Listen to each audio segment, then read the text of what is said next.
Hi, Buck the Movie Buff, back here to talk about Blue Moon, which has a Best Oscar nomination for Ethan Hawke for Best Actor. That checked the fifth and final box for all the Best Actor films I've seen. Still need to review Secret Agent, but I've seen just about all the films that now deal with uh, the Best Actors and almost Best Actresses. I have one more to do, hopefully this week. It tells the story of Larry Hart, who is played by Ethan Hawke and is a lyricist and wrote the lyrics to team up with Richard Rogers for Oklahoma.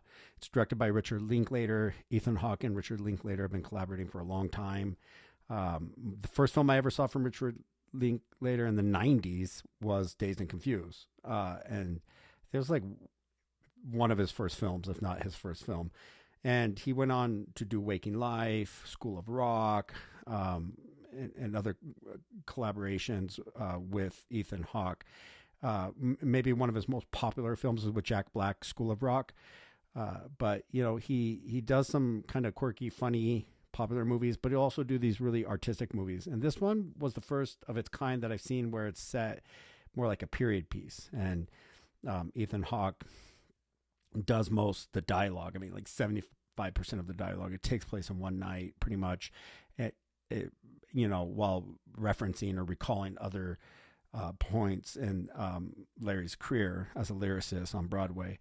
And, you know, throughout the film, there's elements that come up like alcoholism and his kind of failed attempts to have relationships with women who all seem to have endearment for him or friendship and love, but more of a platonic one. Margaret Qualley's in this, and she's great. Another attractive woman that doesn't fall for him, no matter how successful he is. You know, he really is shown to be an important lyricist that led to, you know, Rodgers and Hammerstein eventually becoming some of the most prolific Broadway lyricists and music duo in the history of Broadway, but letting you know how important it was for some of what he did, you know, leading up to that and discovering Richard Rodgers, in fact. The alcoholism point's a very subtle one, whereas he does kind of pay homage and ode to his drink at the bar and talks about how much he loves the bottle or delights in the bourbon he's having.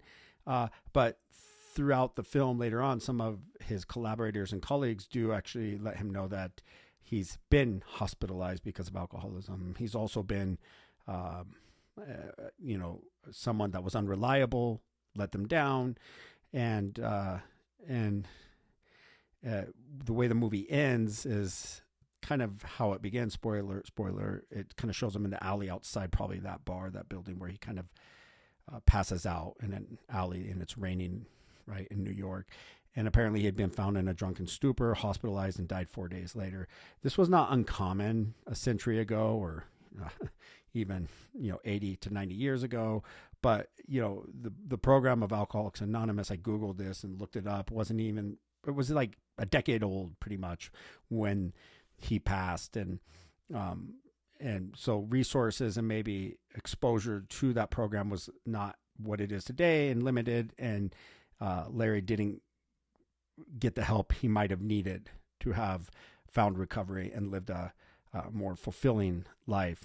And I think it alludes to that his drinking unfortunately led to the loss of all his talent and all his health, and his demise eventually. Really good movie. I wouldn't feel bad or be shocked if Ethan Hawke wins this, but he's up against some major contenders this year, so we'll just see how it plays out. But I have times forgot, like, I was looking at Ethan Hawke. That's how well he did this, and to be able to deliver all those lines in that entertaining of a way in such a small space of a bar was just phenomenally done. So hats off to Ethan Hawke and Blue Moon.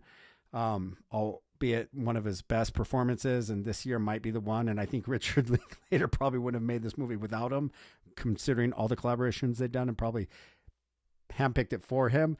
It just is one of those years where he's up against Michael B. Jordan in Sinners, Leonardo DiCaprio in One Battle After Another, Marty Supreme, Timothy Chalamet. So it's just, what a year to be nominated and have to be contending and going up against some other greats. With that said, stay tuned for my Oscar award predictions. That's all, folks.